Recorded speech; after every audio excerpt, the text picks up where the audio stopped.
Ada semua? Ya, kita lihat. Inilah manaqib atau beberapa tanda kemuliaan Rasulullah sallallahu alaihi wasallam. Bismillahirrahmanirrahim. Barang siapa membaca atau memelihara 6 bait di bawah ini yang menerangkan tentang kemuliaan Rasulullah sallallahu alaihi wasallam serta diyakini akan kebenarannya, maka insyaallah orang itu mendapat keselamatan dari kejahatan api, artinya kebakaran, kejahatan pencuri, artinya enggak kecopetan atau dicolong, dan dari bala bencana.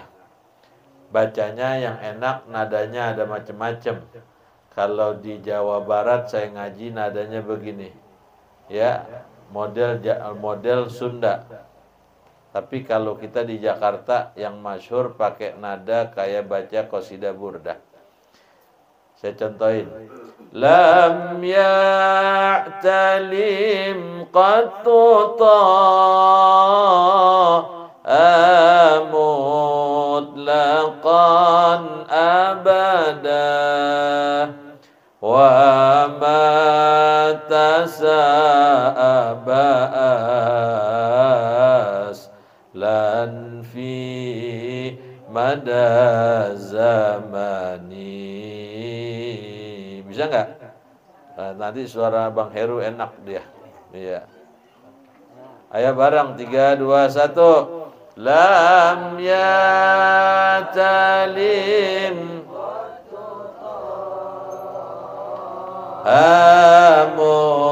mutlaqan abada wa batasa'abas lan fi mada zamani. Terus bawahnya min hudawabu falam tahrab wa ma waqa'at dhubabatun abadan fi jismihil bi khalfi ka'ama amin ru'yatun thabatat wa la yura asrubaw lin min fi alani wa qalbu lam yanam wal ainu qad na'asa wa la yura zilluhu fi syamsi fatani katibahu qad alata qauma idza jalasu indal wiladati ya dhabi mukhtatani azil khasa'is fazha takun aminan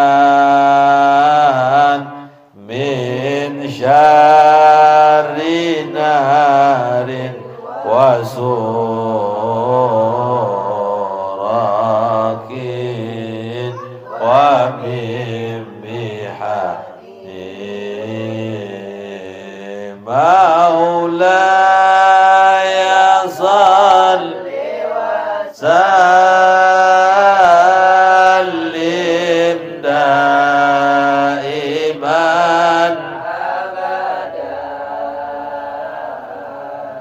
alal habibika khairil kikullihim. Nanti ibu hadirin jamaah sekalian, para remaja baca di rumah masing-masing. Sekarang saya terangkan dulu maknanya. Ya, jadi ini ada 10 keistimewaan baginda Nabi sallallahu alaihi wasallam. Di dalam satu kitab ada ulama yang mengatakan keistimewaan baginda Nabi itu bukan sekedar 10, bahkan sampai 3000, saudara. Ya. Yang masyhur kita ketahui 10. Di antaranya lam yahtalim qad tutaha mutlaqan abadah. Baginda Nabi Rasulullah sallallahu alaihi wasallam tidak pernah bermimpi jima atau setubuh, baik sebelum menjadi nabi atau sesudahnya. Kalau kita umatnya, kalau dalam ilmu fikih di antara tanda akil balik dikatakan alamatul bulughi salasun. Tanda akil balik itu 3. Salah satu dari yang 3 adalah wal ihtilamu bidzakari wal unsa li tis'i sinin, bermimpi jima atau bersetubuh pada laki-laki dan perempuan di saat usianya 9 tahun. Kalau Nabi nggak pernah mimpi jima, nggak pernah. Ya, itu yang pertama. Yang kedua, di antara keistimewaan baginda Nabi wa matasa aba aslan fi madaz zamani. Baginda Nabi sallallahu alaihi wasallam tidak pernah menguap. Apa nguap? Angop, ngantuk, ya. Sepanjang masa. Kalau kita dari pagi sampai gini hari udah berapa? Wah, udah enggak gitu. Maka kata Nabi, idza tasa'aba ahadukum, apabila menguap salah seorang di antara kalian, falyadha yadahu ala fihi, maka hendaknya ia meletakkan tangannya di atas mulutnya. Artinya jangan dibuka lebar-lebar itu mulut, ditekap. Wala ya'wi, dan jangan ada suara. Ini kadang-kadang ngangop suaranya sampai jangan, saudara. Kenapa? Fa inna syaitana yadhaku minhu, karena sesungguhnya setan itu senang dari yang demikian itu tuh, ya. Jadi kalau bisa ditahan, kalau kita angop, tutup pakai tangan. Tuh keistimewaan Nabi nggak pernah nguap sepanjang masa. Yang ketiga, minhud dawabu falam tahrab wa ma waqa'at. Adalah baginda Nabi, ya, itu yang namanya binatang tidak pernah lari dari beliau. Jadi binatang itu nggak pernah kabur kalau berjumpa Nabi. Bahkan dikisahkan di dalam satu kisah, ada seekor sapi yang dia melihat Nabi itu nggak lepas pandangannya sehingga Nabi itu nggak terlihat olehnya. Hari kedua Nabi lewat di tempat yang sama, tuh sapi lihat lagi dari kejauhan. Hari ketiga Nabi nggak lewat, apa yang terjadi? Itu sapi ngamuk, saudara. Bahkan amukan sapi itu sampai terdengar ke para sahabat. Sehingga Nabi datang, kata Nabi apa? Wahai sahabat, ini sapi ngamuk bukan lantaran tuannya nggak kasih minum, bukan lantaran tuannya nggak kasih makan, tapi ini sapi ngamuk lantaran menahan rindu ingin berjumpa denganku, kata Rasulullah. Sapi sehari nggak ketemu sama Nabi ngamuk. Tuh, ya. Kalau kita, saudara, jangankan sapi, kita sama yang namanya curut, tikus, geli nggak? Kira-kira kalau tikus curut ketemu kita, yang kabur dia apa kita? Curut duluan kabur sama kita. Ya, curut di sana ada kita, kabur dia kencang banget. Ya, dia geli sama kita. Kita juga sebenarnya geli banget sama dia. Ya, tuh saudara. Ya. Terus apalagi di antara keistimewaan baginda Nabi, dubabatun abadan fi jismihil hasani. Tubuh Nabi yang mulia nggak pernah dihinggapi seekor lalat. Tuh. Bahkan kata seorang ahli tafsir, Syekh Fahruzin Ar-Razi, yang hidup di tahun 544 Hijriyah sampai 606 Hijriyah, beliau mengatakan inna dubabatah lam yaqa ala siyabi qattu. Sesungguhnya lalat nggak pernah hinggap di baju Nabi yang mulia. Kenapa? Karena tubuh Nabi mengeluarkan aroma wangi. Keringat Nabi itu wangi. Bahkan dikatakan wahwa atyabi min tib, lebih wangi di antara minyak wangi. Tuh. Ya, makanya Nabi kalau dia lewat gang lapangan, andai kata gitu, Nabinya udah di PGC, wanginya masih ketinggalan, saudara. Orang bisa tahu tuh, wah Nabi lewat sini nih. Ya, keringatnya wangi. Obat keringat kita. Sengir, saudara. Ya. Tuh, baginda Nabi nggak pernah dihinggapi seekor lalat. Ya. Yang kelima, di antara keistimewaan baginda Nabi bi khalfihi ka amamin ru'yatun sabatat adalah baginda Nabi sallallahu alaihi wasallam, beliau melihat sesuatu yang di belakang itu seperti melihat sesuatu yang di hadapan. Bahkan Nabi mengatakan, inilah arakum min khalfi kama arakum min imami. Sesungguhnya aku melihat dari belakang sama seperti aku melihat dari depan. Makanya Nabi kalau lagi mimpin sholat tahu tuh ada sahabat yang rukuknya nggak benar, sujudnya nggak benar. Ya, kalau kata guru saya, Nabi ada spionnya. Ya, kalau kita juga bisa ngelihat dari belakang kalau ada spion. Nabi enggak, ngelihat dari depan, dari belakang sama aja. Tuh keistimewaan baginda Nabi.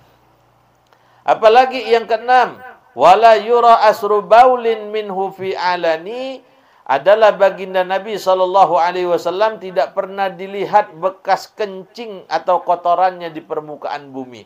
Sampai Siti Aisyah mengatakan, amma alimti annallaha ta'ala, ketika Siti Aisyah mengatakan, ya Rasulullah, aku tidak pernah melihat kotoranmu, bekas kotoranmu. Maka kata baginda Nabi, ya Aisyah, amma alimti annallaha ta'ala, wahai Siti Aisyah, apakah engkau tidak mengetahui sesungguhnya Allah Ta'ala amaral ardah, memerintahkan akan bumi, ayyabtali amma kharaja minal anbiya, bahwa menelan bumi itu apa yang keluar daripada para nabi. Tuh, sesuatu yang keluar dari para nabi itu ya ditelan oleh bumi. Nabi kalau beludah, ludahnya diserap. Ya. Kalau kita bereak, kira-kira diserap nggak? Agak. Laler hijau yang banyak. Ya. Coba aja dah kalau nggak percaya. Ya. Kita buang ingos, banyak laler hijau dah. Ya, kalau Nabi enggak, sesuatu yang keluar dari baginda Nabi, ayyabtaliya, ya, ditelan. Ma kharaja minal anbiya, apa yang keluar dari para nabi, ya. Yang selanjutnya keistimewaan baginda Nabi, wa qalbuhu lam yanam wal ainu qad na'asat. Baginda Nabi sallallahu alaihi wasallam hatinya tidak pernah tidur padahal matanya terpejam. Tuh, hatinya selalu berzikrullah. Hatinya selalu hidup. Ya. Bahkan seorang ahli sufi yang bernama Sahal At-Turtusi pernah mengatakan, ma min maksiatin akbaru syarran. Tidak ada maksiat yang lebih besar jeleknya. Dari apa?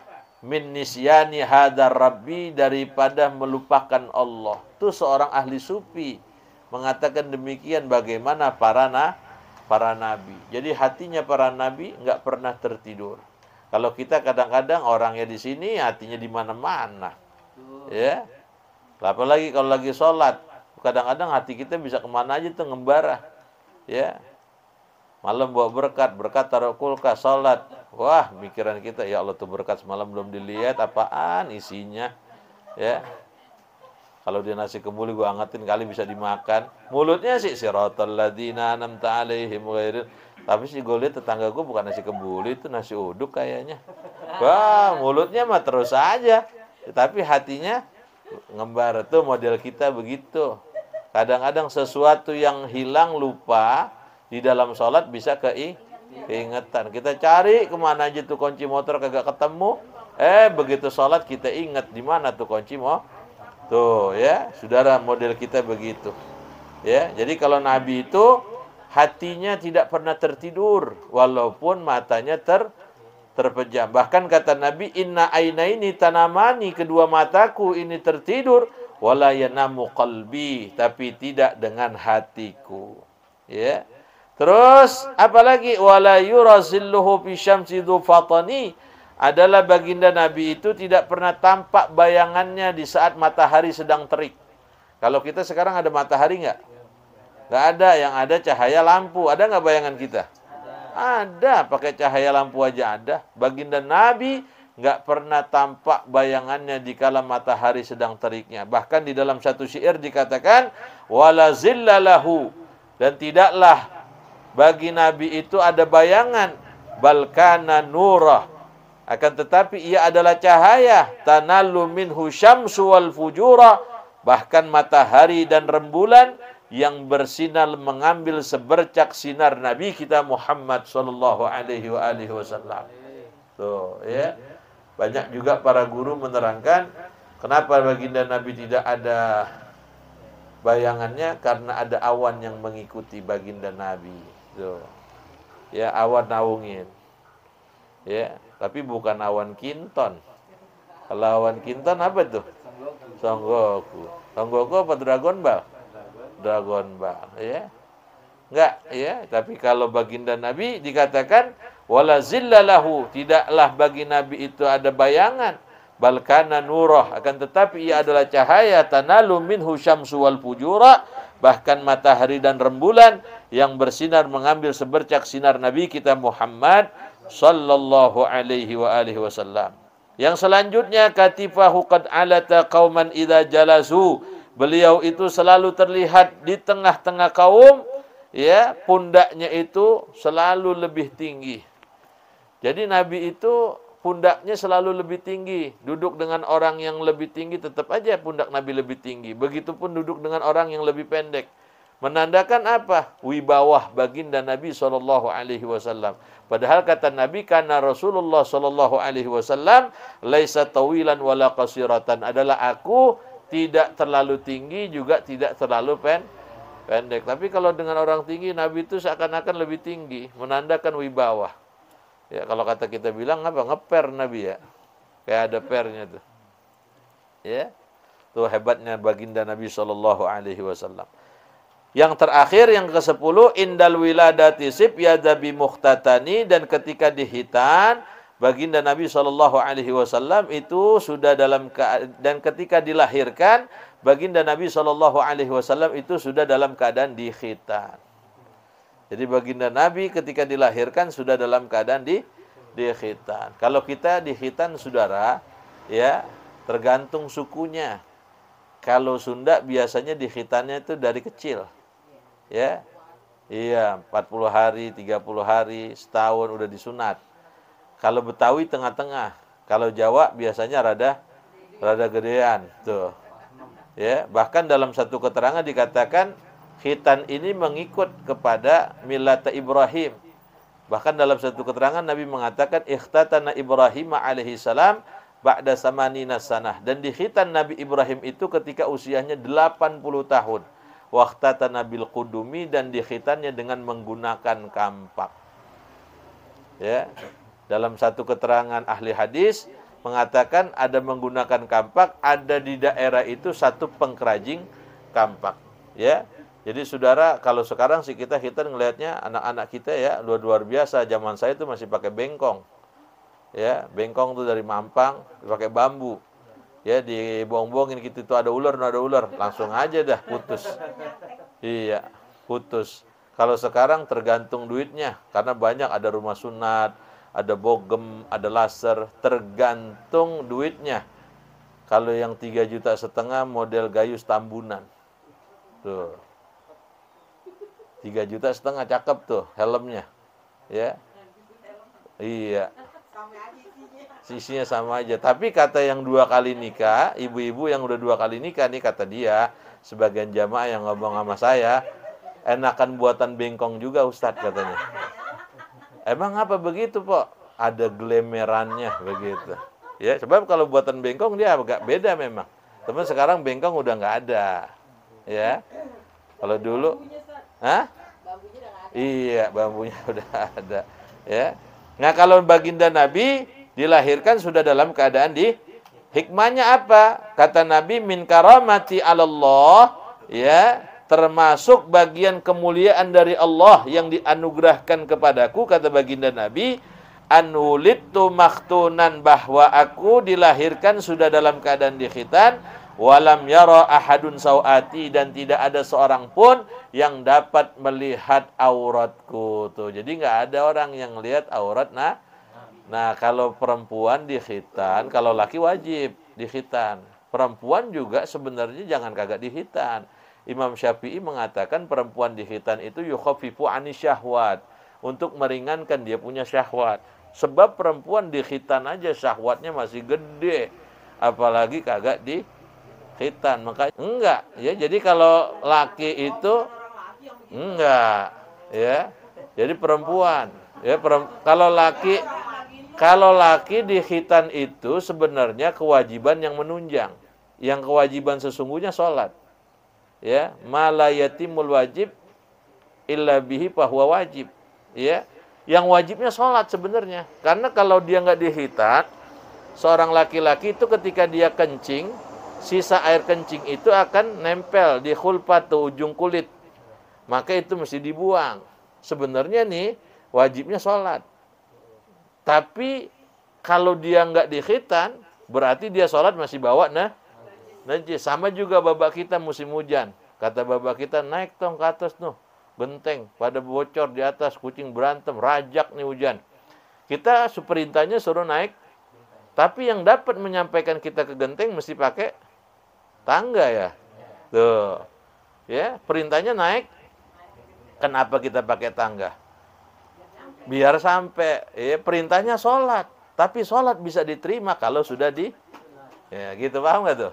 Ya, makanya kalau buat orang laki tuh, khitan itu, ya, kewajiban yang menunjang sebenarnya.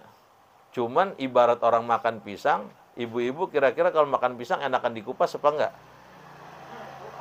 Tuh, gue salah lagi nih, Rama. Gue tanya, pada nyengir doang. Ya, kalau makan pisang enakan dikupas apa enggak? Digoreng. Nah, maksud digoreng sama kulit-kulitnya.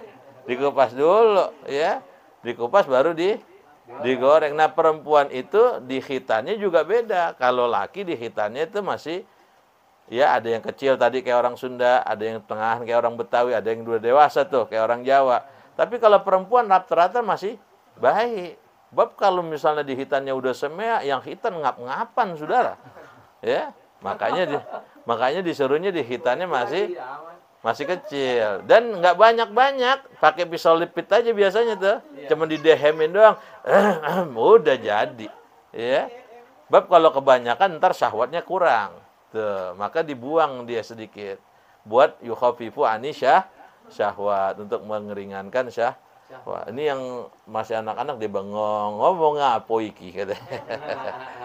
Ini biar tahu, bukannya jorok, ya. Ini hukum agama begitu. Biar kita paham bahwa di khitan itu Nabi kita Muhammad pun di khitan. Cuma di khitannya sudah dalam keadaan lahir. Lahir sudah dalam keadaan di khitan. Kalau kita nih masing-masing suku dah.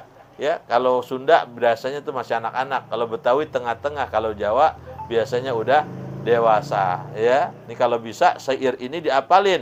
Di akhirnya lihat tuh saudara, hadil khosaiso fahfazhatakun aminan. Peliharalah akan beberapa bait serta diyakini kebenarannya, ya, pasti kamu akan selamat min syarrin narin wasurakin wa min mihani, dari kejahatan api, artinya kebakaran, pencurian, dan bala bencana. Kalau ini kita hafal nih syairnya nih, ya. Jadi mudah-mudahan kita hafal sebelum bulan Maulid. Ayo kita baca sekali lagi. Lam yatanim. Bareng.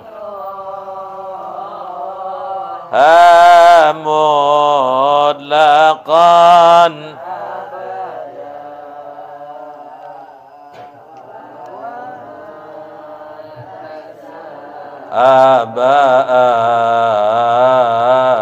Aslan fi madasa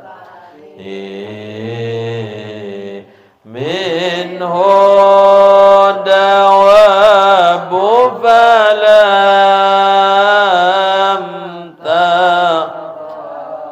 وما وقع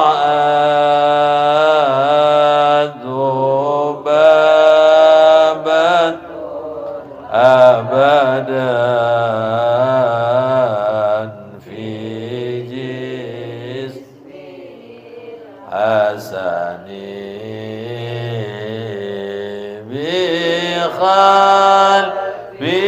بقلبك أمام رؤية ثبتت ولا يرى أسربا أول منه في علن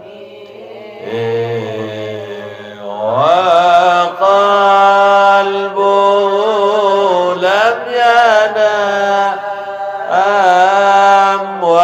والعين قد ولا يرى ظله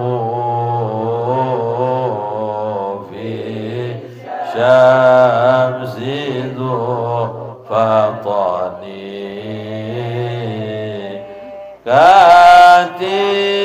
كتفه قد علتا كوما إذا جلسوا عند الولادة سيم يا ذا بمختتني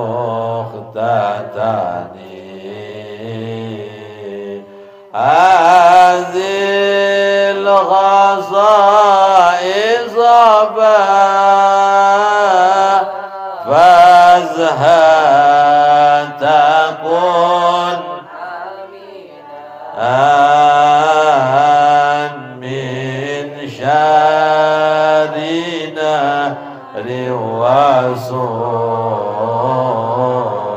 وسراك ومن محن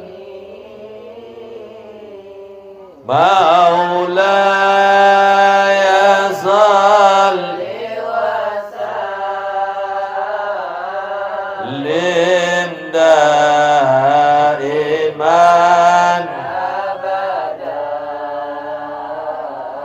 على الحبيب خير الخلق كلهم. Mudah-mudahan kita bisa hafal dan mudah-mudahan ini menambah kecintaan kita kepada baginda Nabi sallallahu alaihi wa alihi wasallam. Al-Fatihah. A'udzu billahi minasyaitonir rajim. Bismillahirrahmanirrahim. Alhamdulillahi rabbil alamin arrahmanir rahim maliki yaumiddin. Iyyaka na'budu wa iyyaka nasta'in. Ihdinas siratal mustaqim. Shiratal ladzina an'amta 'alaihim ghairil maghdubi 'alaihim waladdallin. Bismillahirrahmanirrahim. Allahumma salli ala sayyidina Muhammad wa ala ali sayyidina Muhammad. Fir lana dhunubana wa liwalidina warhamna warhamna kama rabbayana shighara li jami'il muslimin wal muslimat wal mu'minin wal mu'minat al ahya'i minhum wal amwat. Allahumma aghnina bil ilmi zaina bil hilmi akrimna bit taqwa jamilna bil afiyah da'wahum biha subhanakallahumma wa tahiyyatu biha salam wa akhiru da'wana alhamdulillahi rabbil alamin.